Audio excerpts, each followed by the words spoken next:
प्यारे विद्यार्थियों, हमारी आज की वीडियो में आपका स्वागत है। तो आज का हमारा जो टॉपिक है वो है कारक। कारक एक बहुत ही इम्पॉर्टेंट टॉपिक है, क्योंकि जब भी हम एग्जाम देते हैं तो उसमें 3 या 4 प्रश्न कारक से संबंधित ज़रूर आ जाते हैं और विद्यार्थियों को इसके बारे में बहुत ही दिक्कत आती है, क्योंकि हमेशा ही वो कारक गलत चूज़ कर देते हैं, गलत चुन देते हैं, जिससे उनके 3 या 4 मार्क्स कट हो जाते हैं। तो आज की हमारी इस वीडियो में हम कारक को पूरे ही डिटेल में करेंगे और मुझे लगता है कि इसको पूरी वीडियो को देखने के बाद आपको कारक से संबंधित कोई भी परेशानी नहीं होगी। विद्यार्थियों, अगर आपने अभी तक मेरे चैनल को सब्सक्राइब नहीं किया है तो प्लीज़ आप मेरे चैनल को सब्सक्राइब कर लीजिए, क्योंकि हर रोज़ मैं एक नई वीडियो डालती हूं जो आपके सिलेबस से रिलेटेड होती है और उससे रिलेटेड जो भी क्वेश्चन आपके मन में होते हैं वो सारे दूर हो जाते हैं। इसलिए प्लीज़ आप मेरी वीडियो को सब्सक्राइब कर लीजिए और डेली एक नया चैप्टर सीखें। तो चलिए हम आज का टॉपिक स्टार्ट करते हैं, कारक। तो सबसे पहले हम देखते हैं कि कारक का संबंध किससे होता है। कारक का संबंध होता है क्रिया से।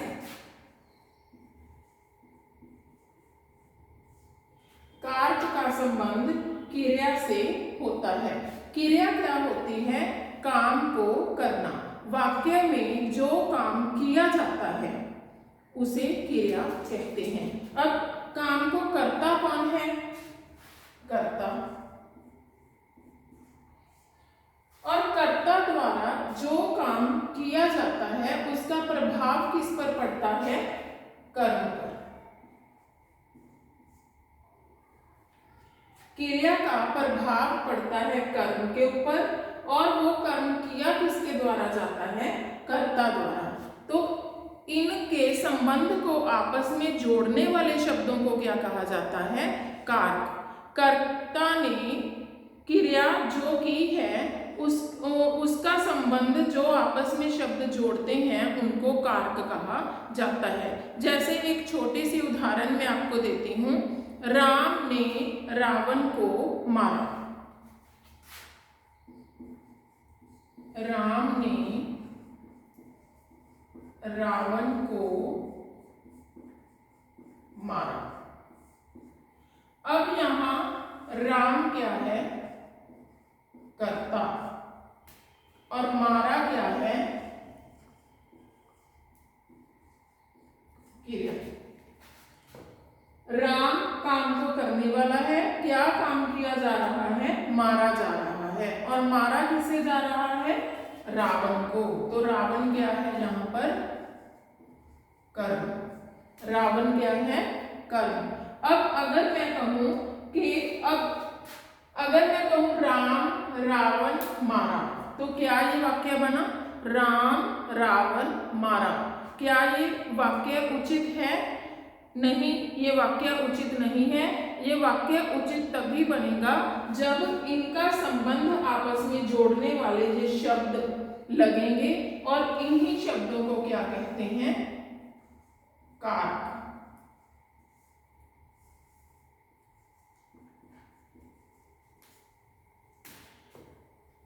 क्रिया का संबंध वाक्य के अन्य शब्दों के साथ जोड़ने वाले शब्दों को कारक कहा जाता है।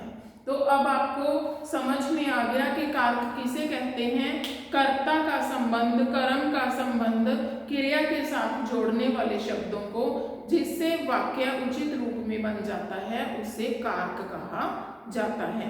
तो आगे अब हम करेंगे कारक के कितने भेद होते हैं। मुख्य रूप से कारक के 8 भेद होते हैं, लेकिन इनमें 2 भेद ऐसे हैं जो ज्यादा मान्यता नहीं रखते हैं। वो हम करते हैं मेन रूप में। इसके 6 भेद रह जाते हैं। सबसे पहला है कर्ता, कर्मकारक, कर्मकारक, संप्रदानकारक, अपादानकारक, संबंधकारक, अधिकरणकारक और संबोधन कारक। अब जो संबोधन कारक है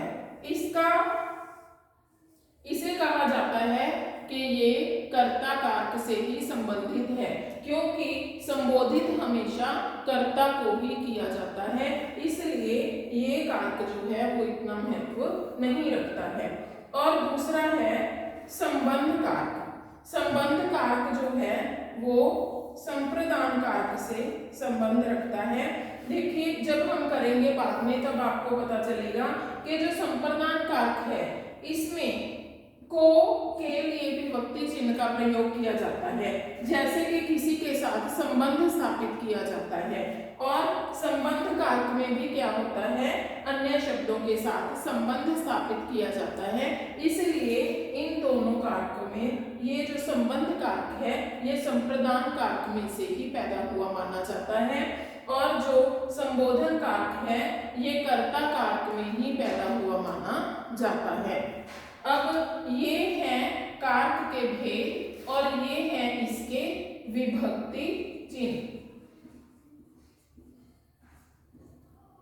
विभक्ति चिन्ह सबसे पहले है कर्ता कारक। कर्ता कारक का विभक्ति चिन्ह है ने। आपको ये सब याद करना बहुत जरूरी है। कर्ता ने कर्म को कर्म से के द्वारा, संप्रदान को के लिए, अपादान से, संबंध काके की रारेली, अधिकरण में पर, संबोधन हे अरिले। ये चीजें आपको याद करने योग्य हैं अगर आपको कारक सीखना है। कई बार लेकिन क्या होता है, आप देखते हैं वाक्य में कि ये तो आया ही नहीं। जैसे पहला है कर्ता, कर्ता का विभक्ति चिन्ह है ने। राम ने पुस्तक उठाई। अब यहाँ पर कर्ता कौन है, पुस्तक को उठाने वाला कौन है, राम। राम ने पुस्तक उठाई तो आप कह देंगे कि ने इसमें कर्ता कारक है। अब दूसरा वाक्य है मोहन हंसा। अब यहाँ पर एक कर्ता है, एक क्रिया है। आप कहेंगे इसमें विभक्ति चिन्ह ने तो है ही नहीं, इसमें विभक्ति चिन्ह विलुप्त है, इसलिए ये भी कौन सा कारक है, कर्ता कारक है। कर्ता कारक में एक चीज और है जो बहुत महत्वपूर्ण है, याद रखने योग्य है, वो है कर्ता कारक हमेशा भूतकाल में आता है, हमेशा भूतकाल में आता है। कर्ता कारक कभी भी भविष्य काल या वर्तमान काल में नहीं आता है। अगर हम कहेंगे मोहन हंसेगा या मोहन पुस्तक उठाएगा, इसमें ने विभक्ति चिन्ह नहीं आएगा। मोहन पुस्तक उठा रहा है, इसमें विभक्ति चिन्ह नहीं आएगा। ठीक है। राम ने खाना खाया, राम ने नहाया, ने शब्द जो है, ने विभक्ति चिन्ह है, वो हमेशा भूतकाल में ही आएगा। तो ये था हमारा कर्ता कारक। आगे आ जाता है हमारा कर्म कारक। कर्म होता है क्रिया का प्रभाव जिस पर पड़ता है उसे कर्म कहते हैं। कर्म के साथ जो विभक्ति लगती है वो होती है को। राम ने रावण को मारा। अब राम कर्ता है, मारा क्रिया है। मारा किसे जा रहा है, रावण को। तो रावण क्या है, कर्म है। रावण के साथ को विभक्ति चिन्ह लगा है तो को विभक्ति चिन्ह क्या हो गया, कर्म हो गया, क्योंकि रावण कर्म है और इसके साथ जो विभक्ति चिन्ह लगा है वो क्या हो गया, कर्म कारक हो गया। अगला है कर्ण। कर्ण होता है से या के द्वारा जिस साधन से कोई काम किया जाता है। जैसे राम ने रावण को तीर से मारा। अब राम कर्ता है, रावण कर्म है, मारा क्रिया है, किस साधन के द्वारा किया जा रहा है, राम ने रावण को तीर से मारा या राम ने रावण को तीर के द्वारा मारा। तो तीर से मारा, अब से यहाँ पर क्या है, करण कारक है। जिस साधन का प्रयोग करके हम वो काम कर रहे हैं उसे कर्ण कारक कहा जाता है। आगे आ जाता है संप्रदान कारक। संप्रदान कारक होता है जब हम किसी के लिए कुछ करते हैं, किसी के लिए किया जाना। जैसे इसमें विभक्ति चिन्ह आ जाते हैं को या के लिए। अब आप कहेंगे को तो कर्म कारक में भी है, को संप्रदान में भी है, तो यहाँ पर हम कैसे जानेंगे कि ये कर्म है और ये संप्रदान है। अब देखिए कर्म होता है जब क्रिया का प्रभाव जिस चीज पर पड़ रहा है वो कर्म है। साथ जो विभक्ति चिन्ह आया है वो क्या हो जाता है, कर्म कारक हो जाता है। और संप्रदान में हो जाता है कि अगर हम किसी के लिए कुछ कर रहे हैं, जैसे सीमा ने अपनी सहेली को उपहार दिया। अब सीमा ने अपनी सहेली के लिए कुछ किया, अपनी सहेली को उपहार दिया, तो उसके लिए उसने कोई काम किया, तो यहाँ पर जो को विभक्ति चिन्ह आएगा वो संप्रदान कारक होगा, कर्म कारक नहीं होगा। आगे आ जाता है अपादान। अपादान आ जाता है अगर कोई चीज किसी से अलग हो रही है। अब यहाँ पर भी ऐसे ही है कि करण में भी से आ रहा है और अपादान में भी से आ रहा है। तो करण में जो से आया है वो किसी साधन के प्रयोग के लिए आ रहा है, जैसे राम ने रावण को तीर से मारा। अब यहाँ पर जो से आएगा वो किसी से अलग होने के भाव से आएगा, कोई चीज अलग हो रही है, जैसे पत्ता पेड़ से गिर गया। अब पत्ते का संबंध पेड़ से टूट गया, तो यहाँ पर जो से आया है वो कौन सा विभक्ति चिन्ह जो से आ रहा है वो कौन सा कारक है, वो अपादान कारक होगा। और यहाँ पर जो से आ रहा है वो कर्म कारक होगा, क्योंकि ये साधन का बोध करा रहा है और ये अलग होने का बोध करा रहा है। बच्चा छत से गिर गया। अब बच्चे का छत से जो संबंध था वो टूट गया, तो इससे ये से क्या है, अलग होने का बोध करा रहा है।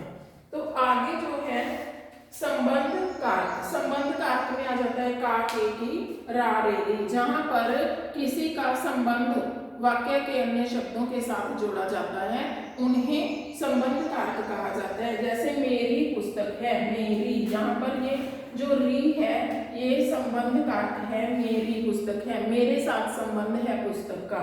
मोहन की गाड़ी है। अब किसकी गाड़ी है, मोहन की गाड़ी है, ये की जो है संबंध जोड़ रहा है मोहन का गाड़ी के साथ, तो ये कौन सा कारक हो गया, संबंध कारक। अब आगे आ जाता है अधिकरण कारक। अधिकरण कारक के विभक्ति चिन्ह है में, पर। में और पर, इसका भाव होता है जब कोई चीज किसी के अंदर होती है या किसी के ऊपर होती है। जैसे पानी गिलास में है।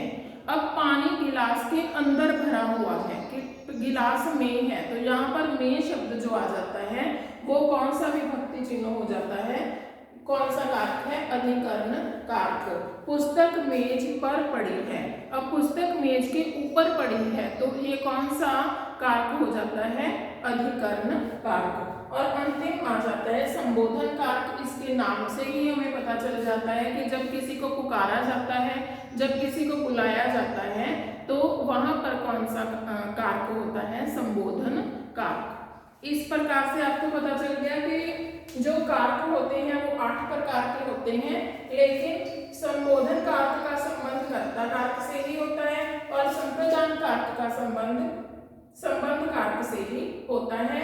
मेनली ये 6 प्रकार के कारक होते हैं। वैसे हमें जो पढ़ाए जाते हैं वो 8 प्रकार के कारक पढ़ाए जाते हैं और ये सारे उसके विभक्ति चिन्ह हैं, ये आपको याद करने चाहिए।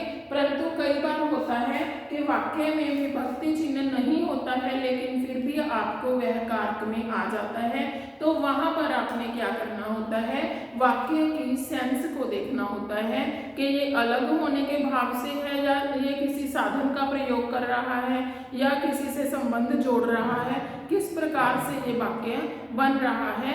वहां पर जिस विभक्ति चिन्ह की सेंस निकल रही है वो ही कारक वो होता है। तो बच्चों, आज का हमारा जो कारक का टॉपिक है वो आपको अच्छी तरह से समझ आ गया होगा, उम्मीद करती हूँ। कृपया आप मेरे चैनल को सब्सक्राइब जरूर कीजिए। धन्यवाद।